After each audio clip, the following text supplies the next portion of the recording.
qualified financial.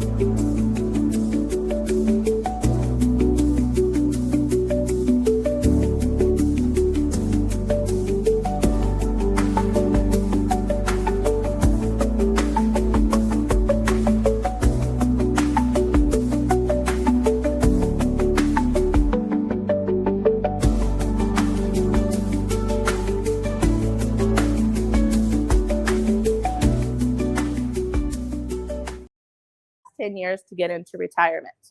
So what I say is if you are a transitioning or soon to be transitioning military family or transitioning in other areas in your life, if you're not a military family and you are transitioning, it's so important to prepare for that, even if it's, I didn't expect that it was going to happen.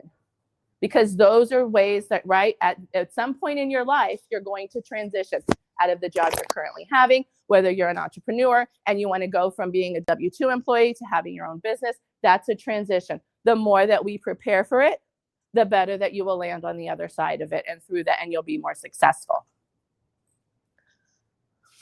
You said down. Okay, so if you have a piece of paper in front of you, I have a few little prompting questions so you can do some work yourself while we're doing this. So what does financial independence and success look like to you? When we look at this question, take a couple seconds and like, what does that look like?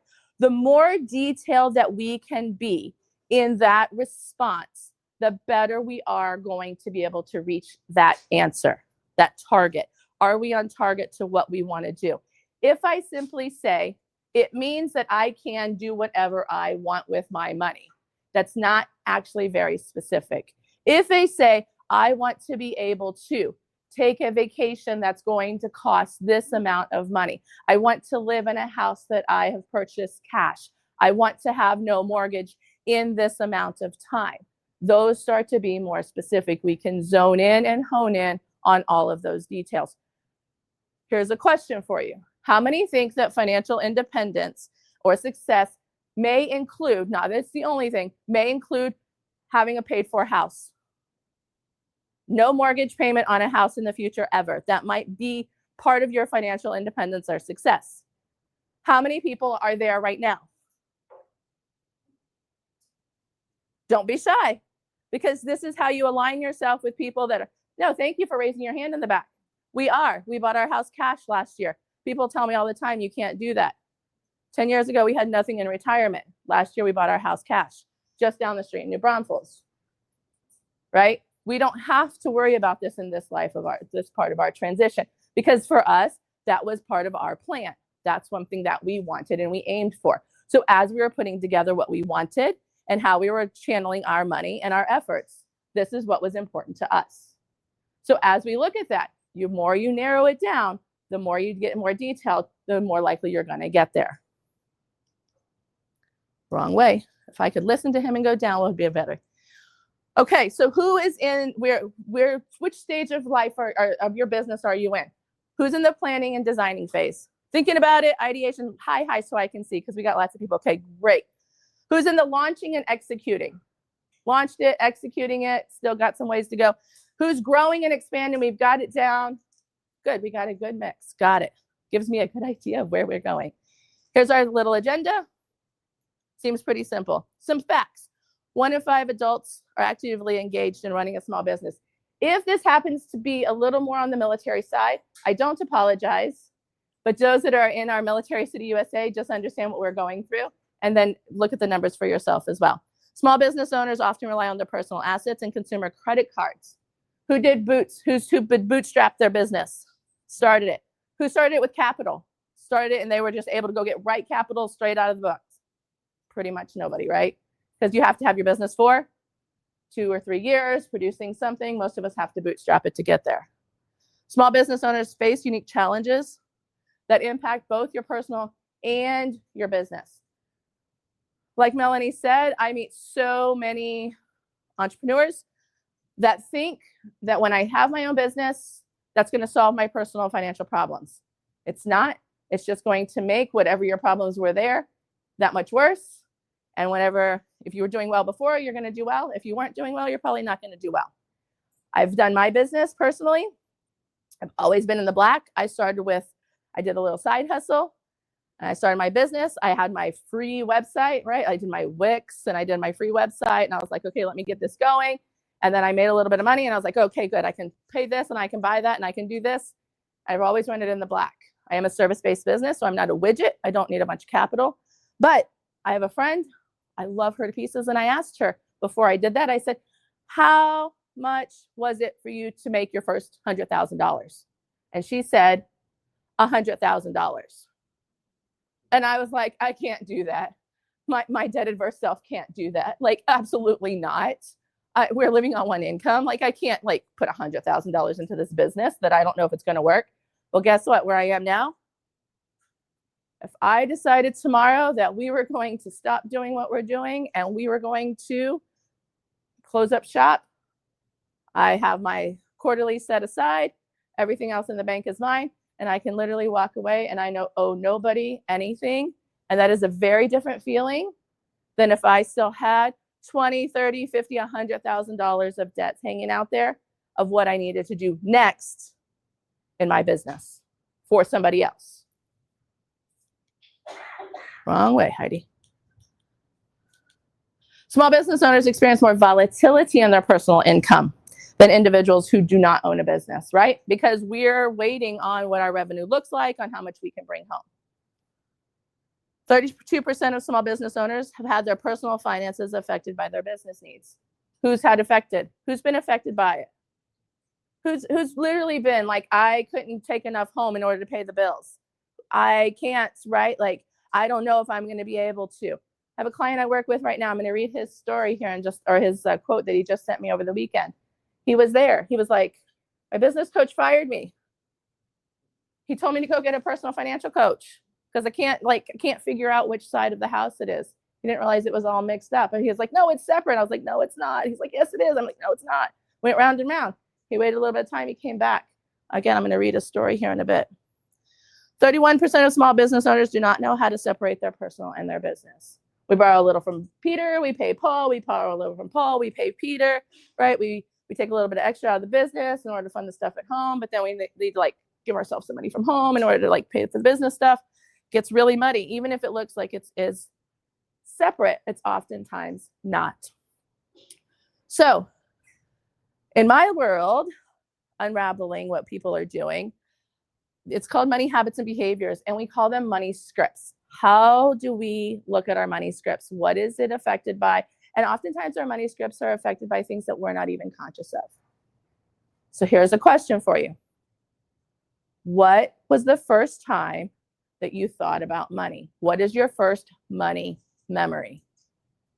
As a child, as a young adult, what is the first time that you realized that money did something? You don't have to answer it. I know we're on live stream, but think about that, because that then was the starting of a money script that was built for you, with you, about you, and that you started to hold on to, that you didn't even realize, that's still affecting you. Some people are a little younger than me.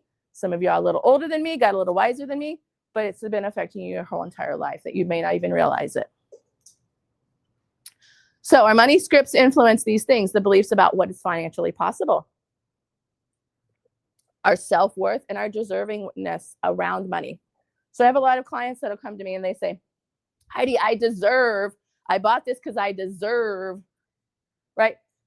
I have somebody friend, retired from the military, they deserved a house. So they live in the DC area. They bought a new house. They're on their like social media bragging about their house. They're like, oh, I deserved it. Oh, and people were like, you deserve it. You've done 20 years in the military. You deserve it.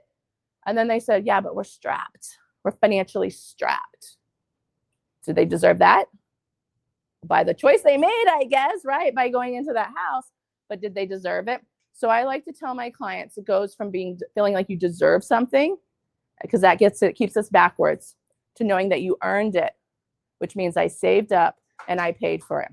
I understand a house, I understand a car, maybe not something that we can pay cash for, but most of the other things in life, we go from deserving it, which keeps us backwards, to earning it, which means that we saved up and then we're moving forward with that. It works in our small business as well. Our attitude towards spending, saving, giving, and debt. This impacts how we run our small business. This impacts how we do a lot of things in our business, how quickly we grow, how quickly we scale, how quickly we find somebody to help us, how quickly we go into a brick and mortar before we're ready, how quickly we do a lot of things. Also, our beliefs about our personal success and how it's going to end up, our outcomes of that, right? We're like, oh, mom and dad did this. They must have X, Y, Z. My friends, X, Y, Z. My friends, right? I see them. A lot of our military families, they like to buy a house everywhere they go. And then I'll get this young soldier. He'll be like, hey, Heidi, should I buy a house? And I was like, do you have money in the bank? They're like, no, I can get the VA loan. I don't have to put any money down, Heidi. I can even roll in all of that, those fees and stuff. And I was like, do you have like $10,000 at least as an emergency fund? They're like, for what? I don't need anything. They said I didn't need it. I said, because every time I move, it costs me about $10,000 just to put some curtains and some new shower curtains and some new bedding. And I have an extra room and I've got an extra bathroom and I wanted, right? But then what happens? We moved into Phoenix and both of our air conditioners broke as soon as the May hit. Well, I'll just get a loan. It's not going to happen, Heidi. It's a new house. Yeah, I've done that too, right? I've been there. We've bought and sold 5 or 6 houses. 5, 6? I can't remember anymore. Yeah, 5 or 6 houses since we've been in. But we always think that the success of somebody else is what we're also going to be doing for ourselves. Not necessarily the case. Ability to attain our financial goals, right? We're so ambitious when we're entrepreneurs. This is a great thing. It's not a bad thing to be ambitious, but we have to be realistic. And then our financial health impacts our happiness. So I have a client that called and said, I'm in a bit of a pickle. I've been like, I have like $165,000 of debt and I don't have an income anymore. I have like $2,000 of income. And but now I'm starting to have some health issues. Now my health is starting to affect me. My heart is racing. I'm having some anxiety. I'm having some relationship issues, right? These are the things that are also affected that we don't necessarily take into account. My good friend Sarah here and my other good friend Paul. Sarah has an abundance mindset. Sarah's like, I got some credit cards. I can put it all on debt. The money's going to come. I got a great idea. Do some marketing. I'll get it out there. As soon as I get it out there, the people will come. Maybe, maybe not. Paul, on the other hand, says, well, I got some money. I've been making some. I'm going to keep it here, though. I'm not sure that I want to pay for marketing. Not sure I want to pay for that extra thing. My business is kind of growing. Sometimes we get on the opposite ends of the extreme. We got to be a little more level-headed. How much do we actually put in? How much do we actually save? We got to really look at that, because if not, we're going to end up on either side of that spectrum. I just pushed the wrong button. Let's see. Nope. There we go. Again, your financial future is controlled by beliefs that you may not have even chose. Stories that we learned as a child. Sometimes I like to talk about stuff before I get to the slide, but it just reminds me that I did. So our formula for success is this: getting our business strategies, really honing our business strategies, looking for other people that are doing what we're doing, whether it's in our community and another community, so we're not necessarily competitors. We might be collaborators, but not competitors in a not great way. Money management. How much can we actually put into something? How much can our family really afford? How much do we need in order for our family to survive? And how much of a risk can we take with that? And then our money mindset. How are we wired? What are we wired to do? Are we wired on either side and we need maybe someone to come help us balance it a little bit? Potentially. It's always good to have someone that'll help you keep it more level-headed for you. So they look like this, but this right here is the sweet spot. So combining our sound business strategies, our effective money management, and a positive money mindset can significantly increase the likelihood of our long-term success. This little sweet spot right here, because if we're in any of the other areas, we're missing one of our quadrants, right? Our nice little Venn diagram from high school that we had to learn how to do, right? Science class, things like that. But this right here is really where our spot is, our sweet spot for our business. When we're there, we're going to be more successful in our business. Anybody feel like they're there? I'm there. I feel like I'm good. Oof, y'all are in the right place. Is this resonating with anybody? Y'all a little quiet after lunch? Okay. A little small, but I like to put sometimes I like a lot of words so that you have all of it if you want to take a screen. of it. So our abundance versus our scarcity. Our abundance mindset is a way of thinking that focuses on our possibilities, our opportunities, and optimism. Something like there's plenty of resources, opportunities, and success available for everyone. A scarcity, on the other hand, is going to say, I feel anxious about running out or losing something important. Focuses heavily on competition. I can't do it because fear of failure or setback, and may feel threatened by the success or of others. So a year ago, I had my business. I've had my business for about 2.5 years. I started in Hawaii because that's where we were. And then in the spring, we moved here. We moved down to Braunfels. And so we moved it here. I changed my LLC here and everything like that, transferred everything. There may be a couple of things like my phone number still is Hawaii because I just can't let go of my aloha, my Ohana family in Hawaii. So there's a little bit that I still hold on to there. But a year ago, I was at, this happens to be up there. I was at VWise for those in the military, the Veteran Women Inspiring the Spirit of Entrepreneurship. It's for women entrepreneurs. They're going to have it again. I'm going to plug it. They're going to have it again in the spring. You apply now in the next couple months. It starts in March and it's in Atlanta in May. You get yourself there. You're going to be among your 200 bestie women's entrepreneurs, everything from startup to, I saw a $70 million business. And here I was, not even in there. I made $40,000 in my business last year. And I was there and I was like, what am I here for? Just by going there, I have flipped my script, which is part of why I'm here, because I connected with Melanie. I connected with some other IVMF ambassadors. I saw the opportunity to come and talk. I've been speaking. I've been doing this, that, and the other. But I've also built the confidence to do what I'm doing because I'm around a safe environment. I'm around other entrepreneurs. I know I have a gift. I know I have something to share with people. And it's a place and a space of what I'm talking about that a lot of people don't want to talk about, but I know that we need to be talking about. So I have found my niche in what I'm doing. And I'm right, because I would look at my other competitors. I would look at the other people around me doing it. I'm looking at my other financial counselors, my other financial experts that are in my field. And I'm like, do I know enough? Am I really good enough? Am I not? But I've then been expanding my network of people and realizing I talked to someone, I'm like, financial therapist. They're like, oh, what? I'm like, yeah, I deal with money habits and behavior so you can reach your financial goals. They're like, oh my gosh, I need you. Like, yeah, it's like that resonates with a lot of people. So I have started to do that, but it's through a program, right? It's through connecting because I do stay connected to IVMF. It's through building my network of people. So it's about finding where you fit in as well. So here are some things as you look at this. Here are some statements and some things to think about if you have an abundance mindset. I'm going to take a drink. I'm going to let you read them. I'm not going to read them. And then I'm going to flip to the next one.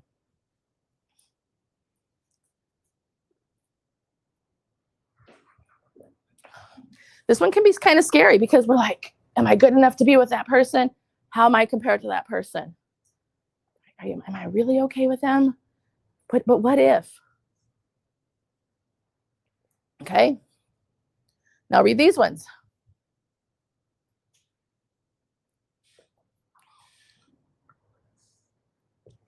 I have a hard time with this one because who knows my business? Who cares about it more than I do?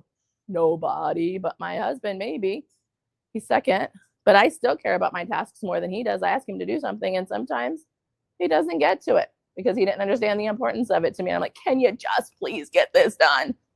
If it's about this big of a task, he's good. If it's about that big, he struggles a little bit. But I love him. I'll keep him. He's free labor right now. Actually, I've started doing some interning for this as well. I've had some interns in order to see how well I do with other people. My interns, they get me mentoring them. They are usually financial counselors. They need some hours. They need a mentor to help them. They're earning some hours so that they can go on to be a financial counselor. I pour into them. They're doing some things in my small business in order to help me. And so it's a win-win, but it helps me to figure out how much can I trust someone else to do. What part of my business can I trust somebody else to do?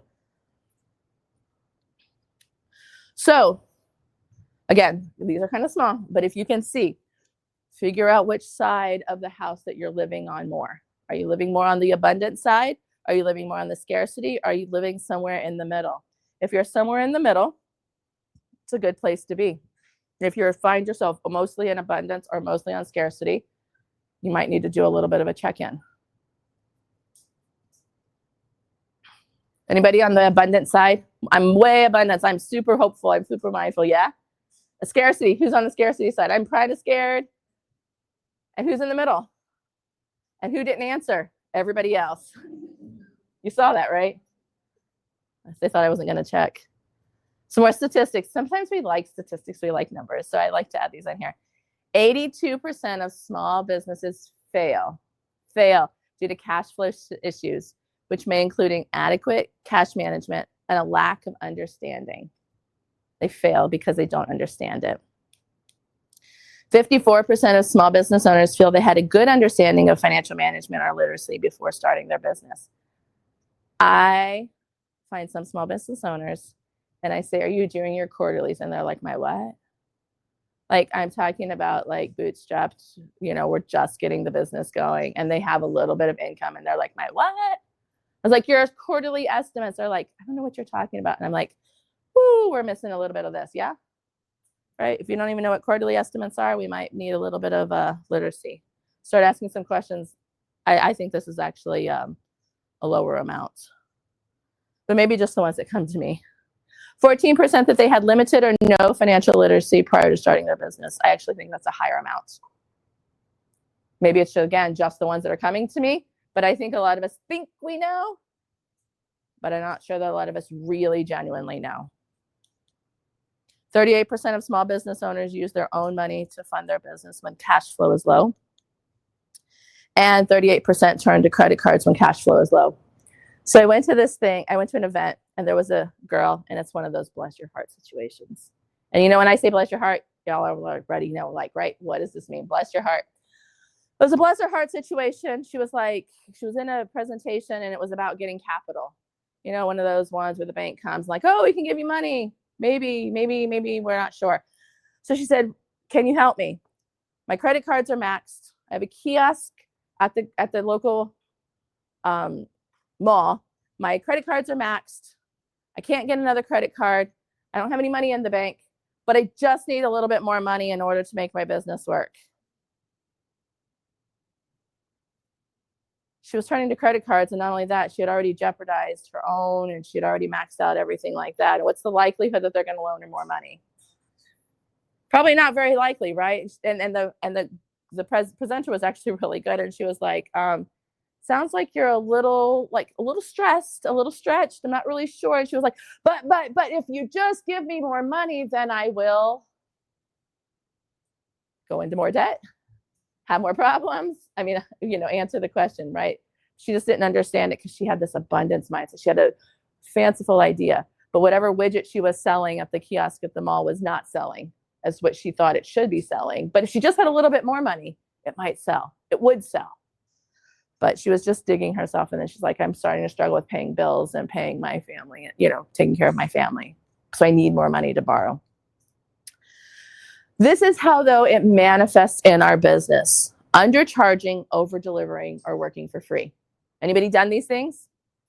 Right? I don't know how. I'm going to give a discount, maybe just this once. Maybe I won't. Maybe I will. I'll just do it over here for free because then maybe somebody else will hire me the next time.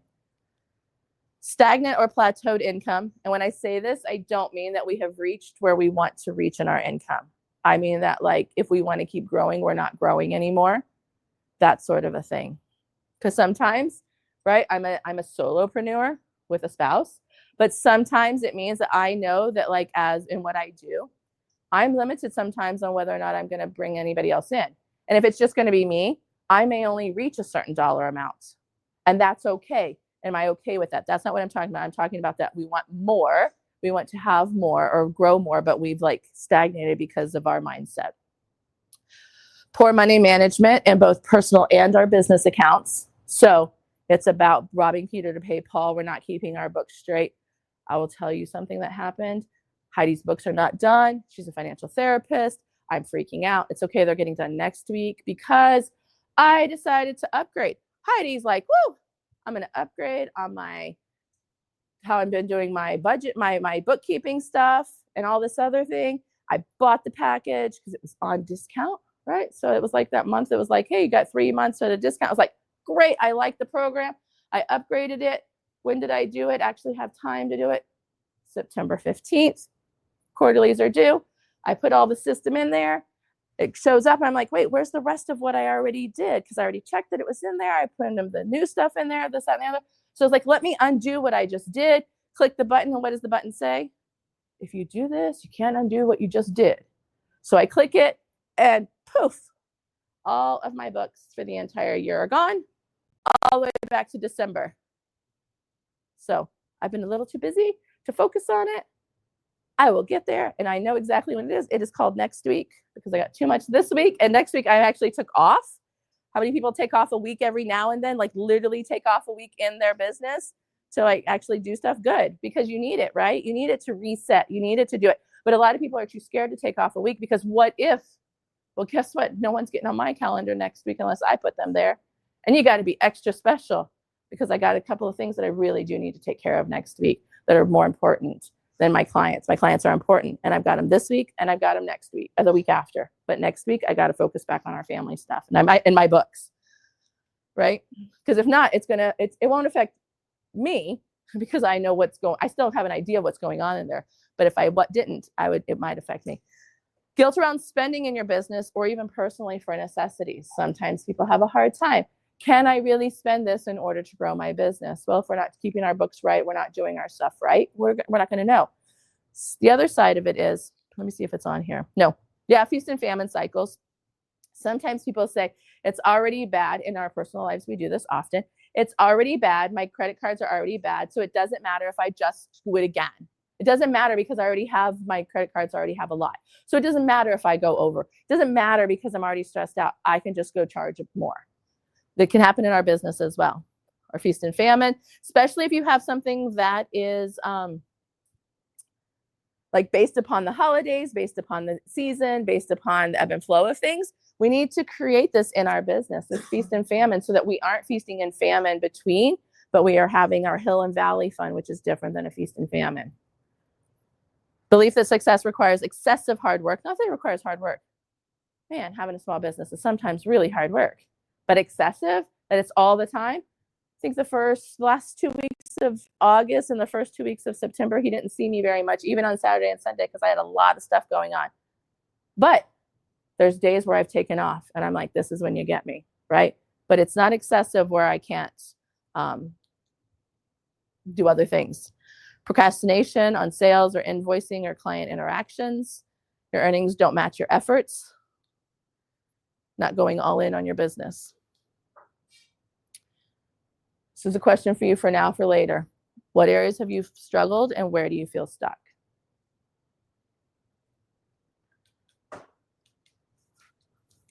There we go. Here are some habits for entrepreneurs. Let me check the time. Okay, good. Self-reflect. Assess where you are financially and where you want to be. You have to know your numbers. You got to know your numbers for your industry. You got to know where you are. You got to know how much you need, projecting out, whether it's quarterly, twice a year, that sort of thing, monthly. I have a client that runs completely on sales. And literally he's in there crunching his numbers every single day. I'm like, whew, that's a little stressful for me. I need a little less stress than that. So, right, sometimes we build up a buffer and we're like, okay, we know what that buffer looks like. But reflect, know your numbers. Set clear goals. Define your short-term and your long-term goals. Be very realistic when you're doing this. Very, very realistic. And again, knowing whether you're in a widget field, you're in a service field, you're in a tech industry, right? Like depending on what you're in, this can really be, can change. And my new friend, don't ask me his name because I forgot it, but my new friend said he's coming from media, going into doing his own media stuff. It may be different what his stuff was whenever he was in the industry and what he's going to make, especially getting started as he's building his clients and as he's starting out.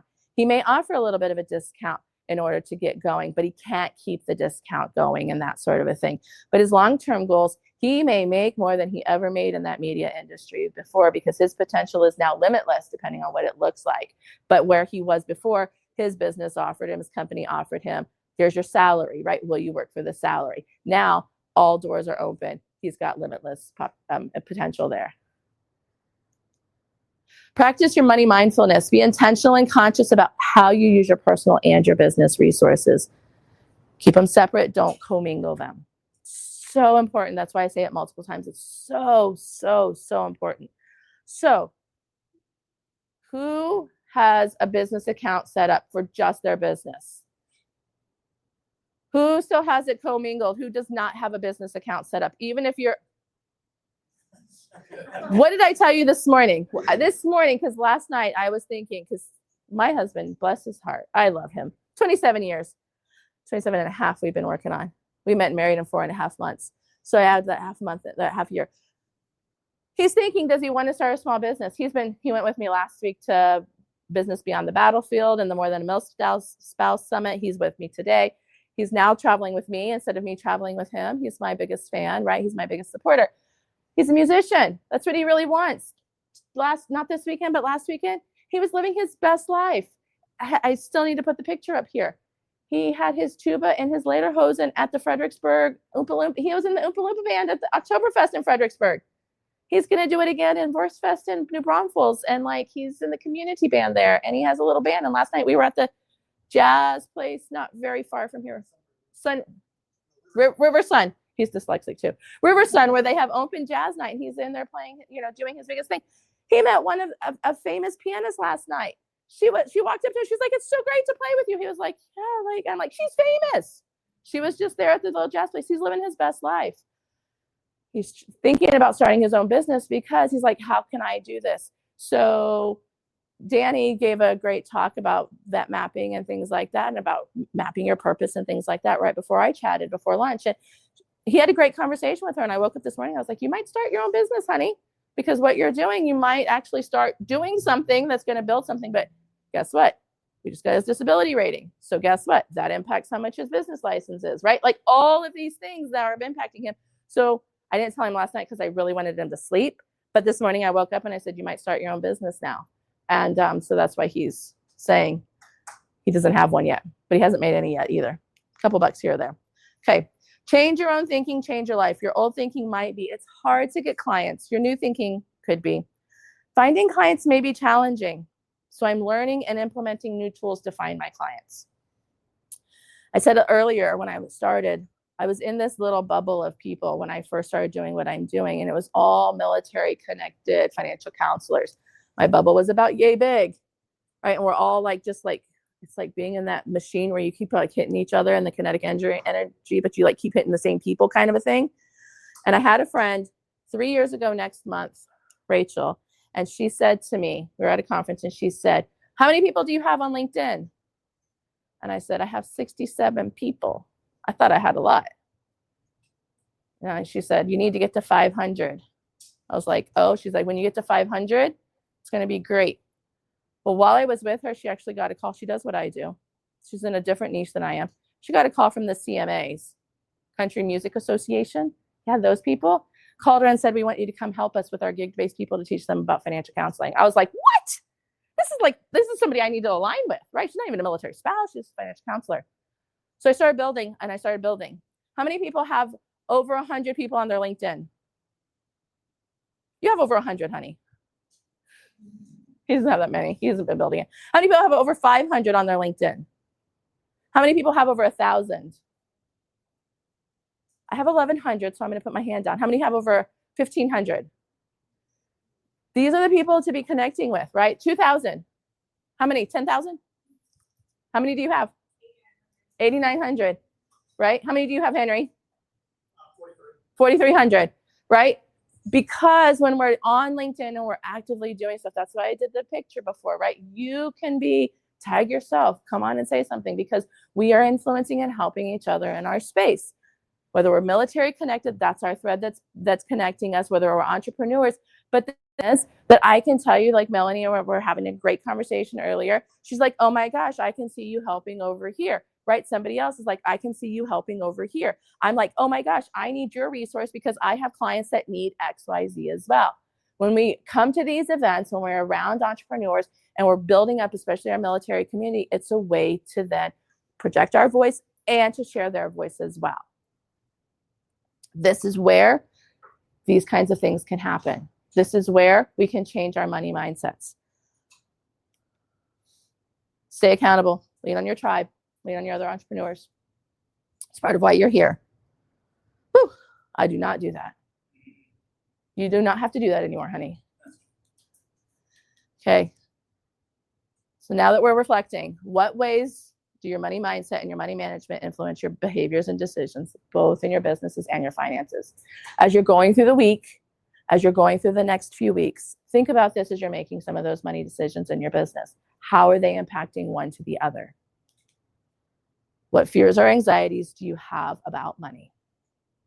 Write them down, acknowledge them, see how you can overcome them. See what challenges that you may have personally, and then find a place, a space, a safe place or space to be able to talk through, walk through those, and to be able to address them. Because if you don't acknowledge that they're there, you're not going to get through them, right? You're not going to be able to overcome them. And that's the goal. Because if your goal is to grow and expand and project your voice with the purpose that you have in this space of being an entrepreneur, then you've got to get through some of these things. Identify the message that you heard about money growing up. Sometimes we do need someone to help us with a little bit more work of that. This is how I felt. This is what it was. How do I get through that? How do I how do I overcome it? Not how do I get over it, right? It's how do I work through that to put it in its perspective so that we can get past this. Find real world examples and evidence that challenges your limiting money beliefs. I will tell you that last week I was talking to military spouses, and I was talking about your self-worth is not your net worth. That was the conversation last week.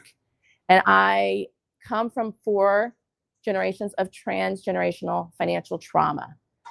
4 women in my family, my mom, my grandmother, my great-grandmother, and my great-great-grandmother all experienced financial trauma.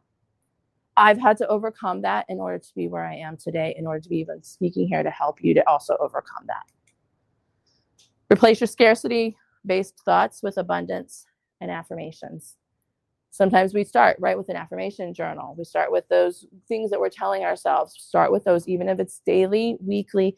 Look at them, pay attention to them. This is a good picture. If you're a picture taker and you want some affirmations, this is some good affirmations to help you focus. My business is a solution. It's truly a solution to someone's problem. That's why you're doing what you're doing, right? That's part of what we're told as an entrepreneur. What is the problem that you're here to solve? And I am equipped to serve the clients. Again, if I'm just focusing only in my little small community of military money experts, I can still have a voice when I go out and I project it. This is the first speaking event in my new community, right? Like we've been here since April and now in New Braunfels, or up in New Braunfels. Yeah, we're north. Up in New Braunfels, this is my first local community event that I'm speaking at. The first time I'm actually out in my community saying this is what I do. Because frankly, I haven't had capacity. I moved, my husband's retired, we don't even have our household goods. So if people know what that looks like, I have 16 crates sitting in California. They should have left tomorrow in order to come, right? Like this is the reality. I've finished a contract. I had another contract. The beginning of September, I had 45 sessions in 7 days, right? Like I haven't had capacity to be in my community, but now I have a space where I'm like, okay, some of the things from my commitments from before are shedding off, and now I have space. I have a community to serve as well, whether it's just in New Braunfels, whether it's in the greater San Antonio metro area, San Antonio to Austin, and in the rest of the world as well. I have a space. I have something to solve for people. Every step that I take moves me closer to the success and impact that I can achieve. I'll trust the process, honor the journey, and celebrate the growth in every season. I was told like 3 times no that I couldn't go talk somewhere. And I saw this opportunity. I was like, maybe I can talk here, right? Just because we're told no in one capacity or another doesn't mean that it's always no. Reach out the next time. Reach out the next time. Try again. My business is a blessing to me, my family, and the people that I serve. My father-in-law, who may be watching live stream, hi Gary, if you are, he is my biggest fan besides my husband. He tells the people,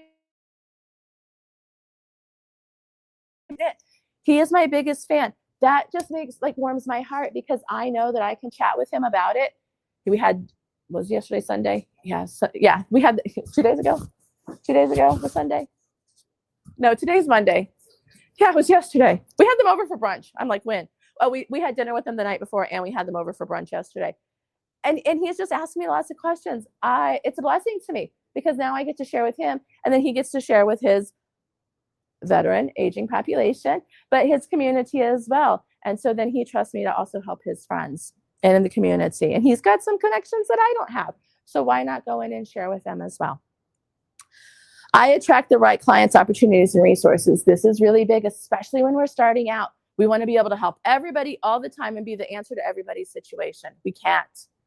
We can for a short time. And then we got to figure out which way we're going, especially my new media guy. You got to figure out where you're going in that. Because if not, we're going to stretch ourselves way too thin, and we're not going to feel like our hair's on fire all the time, and our family is going to suffer. And our clients are going to suffer because they're going to realize that we're not really there for them. We're there for the buck. And we're not there for the buck if we're really there to solve the problem and be in our space that we're supposed to be in. I'm confident my money decisions today are going to benefit me personally and in my business in the future. Having a plan, figuring it out is really important. Here's your action plan. Just one. What is one money belief that you need to challenge, that challenges you today? Write it down. Write an empowering statement. And consider what supportive evidence or real-world examples can support your stuff, your decision. Here it is. Here's an example. I have to work too hard to make good money. The new one is I can have a work-life balance and make good money because my clients need my services and are willing to pay for it. I have done the research and preparation to know that what my clients need and what they can and should pay for my services. Guys, I teach people how to do better with their money. When someone came up to me almost 11 years ago or 10 years ago and said, "You're doing a really good job at this volunteer thing, teaching people how to get out of debt and do budgeting and stuff. Have you ever thought about being a financial counselor?" I said, "A what?" They're like, "A financial counselor." I was like, "They have them in the military." I was like, "Really? We never had any financial problems. I didn't need a financial counselor, right? Much less a financial therapist, Heidi. Like, whoa, you've really you really went over the deep end with that one." But what I realized, and I was like, people will pay you to do that. People with no money will pay you to help them with their money that they don't have. I don't understand how this is going to work. Well, I've been creative with some of what I'm doing. I also work on some contracts, right? I work with some different populations.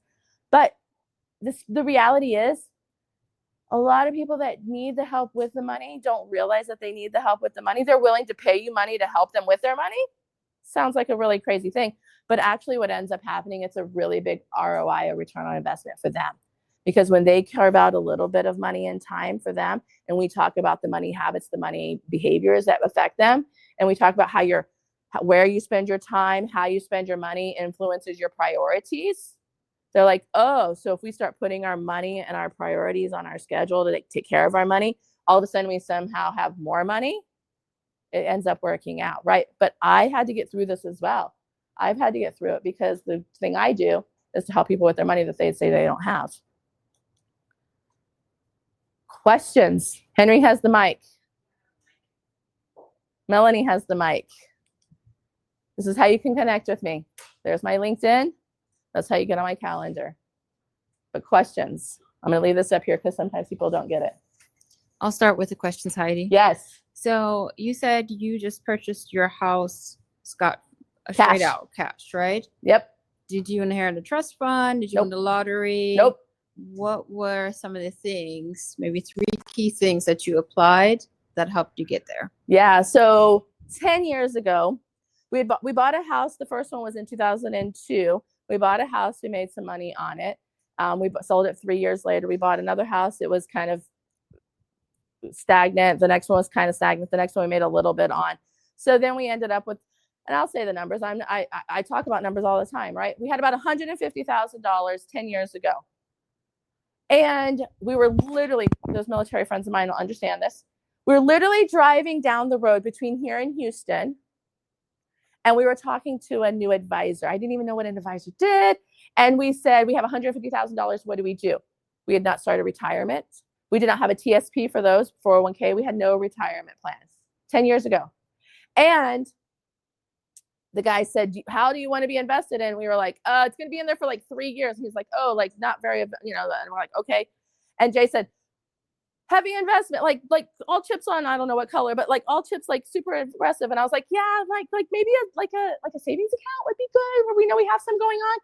And so we literally split the money in half, and then we did that. And the market dropped immediately. And I was like, yes, mine didn't drop as far, right? And his was like, oh, when we got done with that and I learned how to do this, right? So shortly after I started learning how to do what I do, his went up more than I did because he was more aggressive. And the 3 years turned into 4 years, turned into 7 years, turned into 10 years because we started in Germany 3 years ago or 10 years ago. And then we ended up an extra year. Then we went to Japan for 3 years. So we're like, well, it needs to stay in there. And then last year we were like, we're just going to look for a house. We're just going to look through the neighborhoods. We didn't know we want to live in the New Braunfels area within an hour. And we looked at the money that had grown, and the 150 had grown to about 280. And we were like, that's our budget. And so that's what we did. So in New Braunfels, the average house right now is about 330. We bought a house that's 280. Needs a little bit of help. Doesn't need a lot. Besides the $8,500 plumbing bill that came last month, but that's okay. But we stayed within what we knew that we could afford so that whenever he retired, he didn't have to retire. So it's about projecting out, right? We took the risk, we took part of the risk and that sort of thing. But also that was where we also then, when we spent the rest of the money that we had, or we added money to the pot, that was our focus. So that's what we wanted. We wanted to buy a house cash because we knew we could afford, we could deserve a house, but that's not the lifestyle that we wanted to live in retirement. We wanted to make it so that he could live his best life and be his Oompa Loompa guy. So it's about, right, taking, if you have anything starting today, having a timeline. If you already have a house, putting more on the house, adding more to it, because the reality is you're not really going to miss it.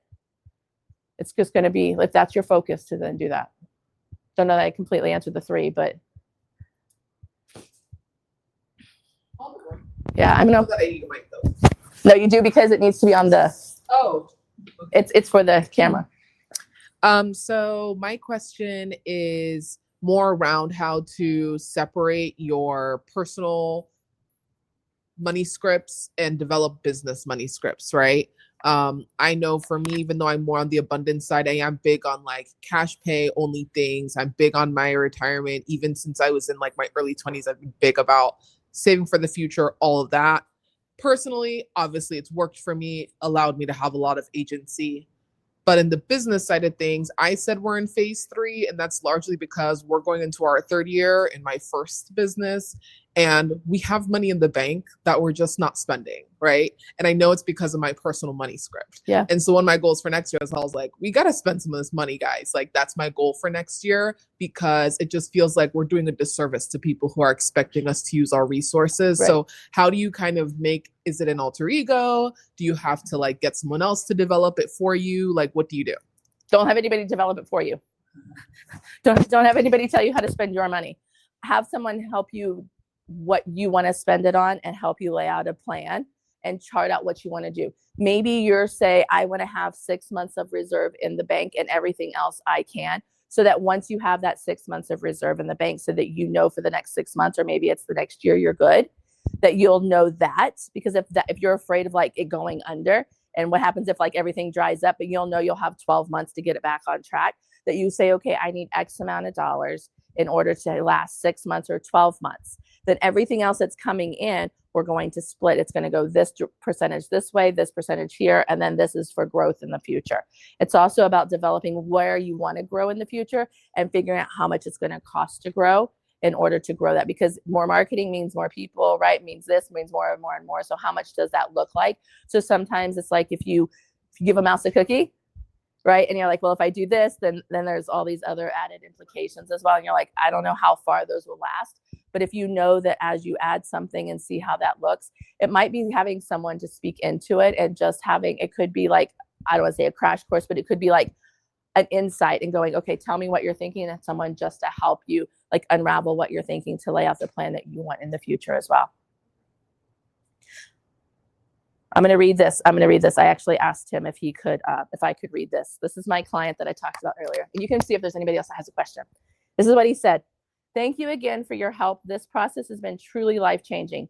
You're helping me see that financial awareness is still a skill we rarely talk about.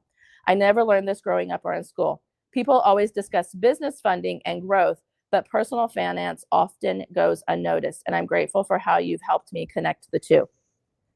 This is a guy that's on track to make $1 million in his business this year and was struggling with his own personal finance and that intermingling of things that he didn't understand. We chatted. He was like, no. I'm like, yeah. He was like, no. And then finally he came back and he was like, talk to me again. And this is from a conversation about 2 weeks ago. And he sent me this over the weekend. And I was like, can I share? He said, yes. Anything else? Questions? I'm an open book. Okay. Yeah, there you go.